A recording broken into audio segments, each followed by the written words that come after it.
तड़प में तो कोई असर, तड़प में तो कोई कसर नहीं है, मगर आज उस पर कोई असर नहीं है। मजा देखा मियाँ सच बोलने का, जिधर तुम हो उधर कोई नहीं है, जिधर तुम हो उधर कोई नहीं है। Welcome to Indian fight junkie. Indian fight junkie में आपका स्वागत है। आगे बढ़ने से पहले सब्सक्राइब करके बेल आइकन पर क्लिक कर दीजिए। ये यूएफसी के इतिहास वाली जो हम सीरीज चला रहे हैं उसका चौथा एपिसोड है। आप एपिसोड 1, 2, 3 जरूर देखेगा। इस एपिसोड में हम जिस चीज के बारे में बात करने जा रहे हैं उसको कहते हैं प्राइड एफसी। प्राइड एफसी उस जमाने में यूएफसी से बेहतर था, और कई लोग ये कहेंगे कि आज की यूएफसी से भी बेहतर है था। ठीक है, एक कहावत है कि प्राइड नेवर डाइज, राइट। तो ये कहानी उसी से एक जुड़ी हुई कहानी है कि कैसे प्राइड यूएफसी से बेहतर था, और आखिर क्या कारण थे कि प्राइड खत्म हो गया। आखिर क्या कारण थे कि प्राइड को बेचना पड़ा यूएफसी के सामने। क्या कारण थे कि यूएफसी ने प्राइड को बंद कर दिया। क्या कारण है कि प्राइड के बाद से अभी तक जापान में उस मुकाबले का कोई प्रमोशन नहीं आया। क्या कारण थे इन सब के, तो इसी पर हम बात करेंगे। आगे बढ़ने से पहले सब्सक्राइब करके बेल आइकन पर क्लिक कर दीजिए। अच्छा लगेगा तो लाइक करिएगा, बुरा लगेगा तो कमेंट सेक्शन में गाली दीजिएगा। आज़ाद मुल्क है, आज़ादी का उपयोग करिएगा, ठीक है। मैं आपको ये बात बता दूं, आपको वैसे अगर फाइट पास आपके पास है, नहीं तो दोस्तों से ले लीजिए, नहीं तो कोई और तिकड़म जिता लीजिए। आप फाइट देखेंगे ना यूएफसी के उस जमाने की और प्राइड के उस जमाने की, तो कुछ चीज़ें आप पाएंगे वो ऐसे हैं। प्राइड में फाइट की क्वालिटी यूएफसी से बेहतर थी। क्राउड का साइज जो है ना उसका आपको अंदाजा नहीं है। यूएफसी का जो बेस्ट क्राउड साइज है ना उससे कहीं ज्यादा क्राउड साइज प्राइड में रहता था। हर बार टोक्यो डोम भरा होता था, ठीक है। पैसा प्राइड में यूएफसी से ज्यादा था, इसीलिए कई बार लोग जो है यूएफसी छोड़ के जाते थे प्राइड पे। उसमें सबसे प्रमुख नाम है वेंडरले सिल्वा। आप में से बहुत कम लोगों को पता होगा कि वेंडरले सिल्वा यूएफसी में पहले आया था, प्राइड में बाद में गया, right. Ex murderer Gracie, Royce Gracie, जिसने यूएफसी की शुरुआत की, बाद में वो जाके यूएफसी छोड़ के कहां पे लड़ा, प्राइड में। बीजे पेन चैंपियन था, राइट। बीजे पेन चैंपियन था, यहाँ की चैंपियनशिप छोड़ के वो K1 में गया जो कि प्राइड से रिलेटेड थी, और उसके बाद वो प्राइड में फाइट किया। कोलमैन, मार्क कोलमैन जो है यहाँ से जाके वहां का टूर्नामेंट जीतता है। ऐसे कई एग्जांपल आपको मिल जाएंगे जो लोग यूएफसी छोड़ के जाते थे, जो चैंपियन भी होते थे, वो प्राइड में जाते थे, ठीक है। उस समय अगर डिवीजन बाय डिवीजन बात की जाए तो फ्लाई वेट से लेके हैवी वेट और सुपर हैवी वेट तक, वहां सुपर हैवी वेट भी था, तक प्राइड जो है बेहतर था। और तो और प्राइड में कुछ पागलपन वाली फाइट भी होती थी, ठीक है ना। कभी बहुत बड़ा आदमी छोटे आदमी से फाइट कर रहा है, कभी मतलब ऊट पटांग फाइटें भी होती थी, तो एंटरटेनिंग के भी वो होता था। एक और बात थी जो प्राइड में, जो यूएफसी के पास नहीं थी। यूएफसी के पास टीवी डील नहीं थी। उस समय की बात कर रहा हूं जब ये शुरू हुए थे। और प्राइड के पास फूजी टीवी की जो टीवी डील थी वो प्राइड को थी, प्राइड के पास थी, तो इसीलिए उनके पास पैसा भी ज्यादा था। एक और फर्क दोनों उसमें ये है कि प्राइड जो है वो बॉक्सिंग रिंग में होता था, राइट, और जो यूएफसी है वो ऑक्टागन में होता था। वहाँ का जो सिस्टम है, जो फाइट का एक सिस्टम है, जो फाइट जजिंग का सिस्टम है, वो पूरे का पूरा पूरी फाइट जो है उसका एक साथ जजमेंट होता था। यहाँ पे यूएफसी में और अमेरिका में ये होता है कि पर राउंड जजमेंट होता है, राइट। पर राउंड मतलब 10 मस्ट सिस्टम है, तो जो भी राउंड जीतता है वो दिखाई देता है, उसको 10 देना है, ठीक है। और जो हारता है उसको 9, 8 और 7 दिए जा सकते हैं, डिपेंडिंग कि कौन कितना अच्छा परफॉर्मेंस कर रहा है। पर वहां पे ऐसा था कि पूरी फाइट एक साथ जज की जाती थी, ठीक है। वैसे जजेस की संख्या वैसी ही थी जैसी यूएफसी में है। अब आप सोच रहे होंगे कि जब सब कुछ इतना अच्छा था तो ये गिर क्यों गई। इसके गिरने की शुरुआत जो है वो 2001-2 के आसपास होती है, जब इसका जो सीईओ होता है ना, नहाटो मोरिशिटा, ये सुसाइड कर लेता है। पहले पता चलता है कि सुसाइड जो है अपनी गर्लफ्रेंड से कुछ लफड़ा हुआ था इसका, इस वजह से सुसाइड किया। पर जब आप पुलिस जांच करती है तो पता चलता है कि ये जो है याकूजा जो है फैमिली के साथ, याकूजा जो आपका क्राइम एम्पायर है उसके साथ जुड़ा हुआ है। अब मैं आपको कैसे बताऊं कि याकूजा क्या है। याकूजा का एग्जाम्पल, याकूजा के पैरेलल हमें इंडिया में कुछ भी नहीं मिलता है। ठीक है, याकूजा एक प्रकार की क्रिमिनल ऑर्गेनाइजेशन है। अब मान लीजिए कि हम दाऊद इब्राहिम की बात करते हैं।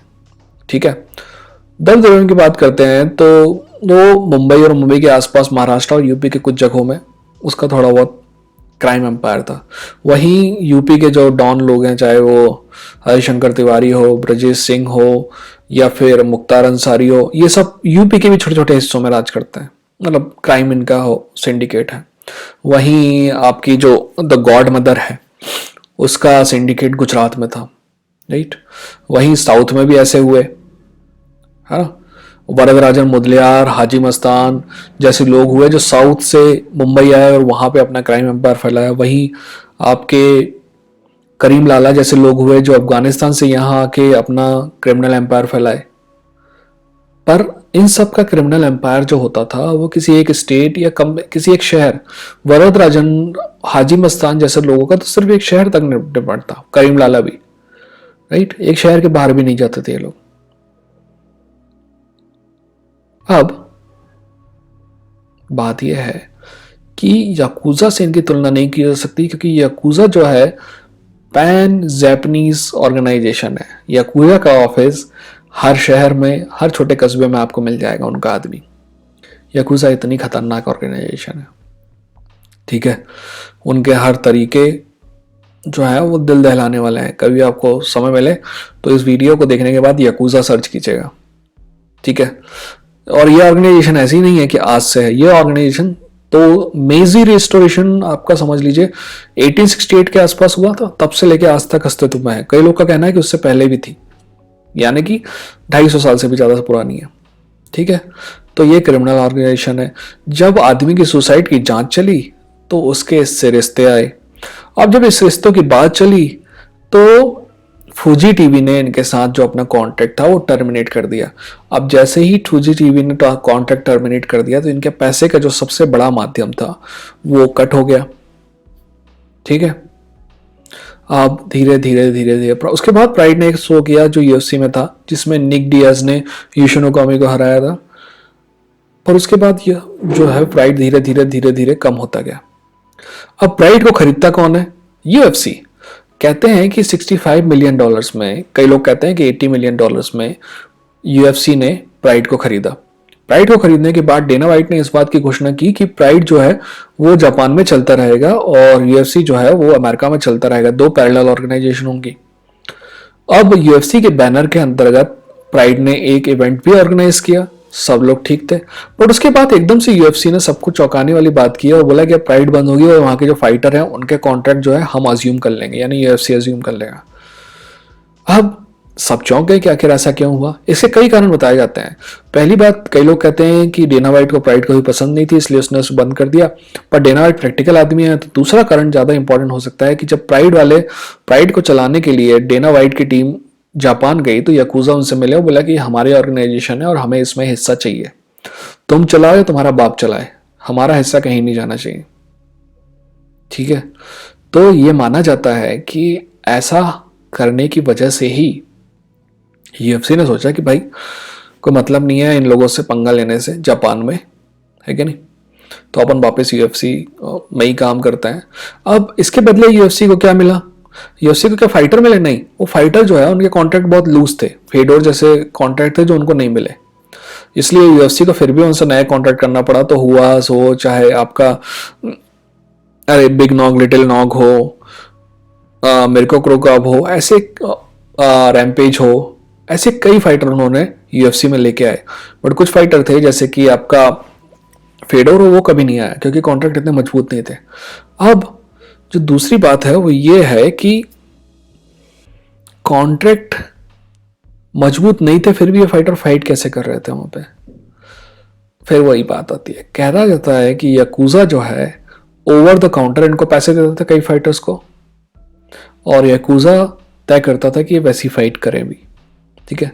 अब ये बात में कितना सच है ये तो भविष्य बताएगा। तो ये कहानी थी, छोटी सी कहानी, कभी हम इसमें डिस्कस करेंगे बड़ा डिटेल के साथ। बट ये कहानी थी कि यूएफसी ने प्राइड को कैसे खरीदा और प्राइड को कैसे खत्म किया। एक छोटी सी कहानी है जो उसी से जुड़ी हुई है। जैसे कि मैंने कहा कि आखिर यूएफसी को क्या मिला, यूएफसी को लाइब्रेरी मिली, वीडियो लाइब्रेरी, है ना, जो उनके फाइट्स की वीडियो लाइब्रेरी है। आज उसकी कुछ कीमत नहीं लिख रही है आपको, बट भविष्य में होगी। इसके एग्जाम्पल है, जब WCW खत्म हुआ तो WCW के खत्म होने का कारण ये नहीं था कि उसके पास अच्छे मतलब रेसलर नहीं थे, बिल्कुल थे। उसके खत्म होने का कारण यह था कि उसके पास टीवी डील नहीं थी। ठीक वैसे ही जैसे प्राइड की टीवी डील खत्म हो गई थी, तो विंस मैकमैन ने $4.1 मिलियन या $4.5 मिलियन में पूरा का पूरा WCW की लाइब्रेरी खरीद लिया। वो लाइब्रेरी उस समय WWE की लाइब्रेरी से भी बड़ी थी, क्योंकि WWF की लाइब्रेरी से भी बड़ी थी, क्योंकि WWF जो है विंस मैकमैन के पास 84 से आया था और वो ऑर्गेनाइजेशन 60 से चल रही थी। फिर धीरे धीरे करके विंस मैकमैन ने दूसरी लाइब्रेरी भी खरीदते गया। ठीक जैसे कि यूएफसी ने भी स्ट्राइक फोर्स खरीदा, विंस मैकमैन ने WCW खरीदा, विंस या ने WEC खरीदा, तो विंस मैकमैन ने दूसरी ऑर्गेनाइजेशन UWF खरीदा। तो क्या होता है कि इनने अपनी लाइब्रेरी बड़ी करते गए। WWE ने अपना एक नेटवर्क बनाया जिसको आप WWE नेटवर्क के नाम से जानते हैं। वहां पे आप जाते हो, $10 या $15 का एंट्री फी होती है और वहां से आप काम करते हो। ठीक वैसे ही यूएफसी ने सारी फाइट जो है वो फाइट पास में डाल दी है। बट इंटरेस्टिंग बात है, कई लोगों का कहना है कि फाइट वालों ने इतना कमीनापन किया कि यूएफसी को ओरिजिनल वीडियो नहीं दिए। और ये बात सही भी नजर आती है, क्योंकि कई बार आप जब प्राइड की फाइट देखने जाओगे ना, तो अपने पास जो पुराना VCR वाला फीलिंग है ना, वो आता है उसमें। ठीक है, चलिए, आप को उम्मीद है कि आपको वीडियो पसंद आया होगा। अगर पसंद आया तो लाइक करिए, सब्सक्राइब करिए, बेल आइकन पर क्लिक करके सारे नोटिफिकेशन भी करिए। और मेरे साथ प्रॉब्लम यह है कि यूट्यूब जो है मेरी वीडियो नए लोगों को रिकमेंड नहीं कर रहा है। ठीक है, मेरे जो सब्सक्राइबर हैं वो बार बार वापस आके देखते हैं, जिसके लिए मैं उनको शुक्रगुजार हूँ।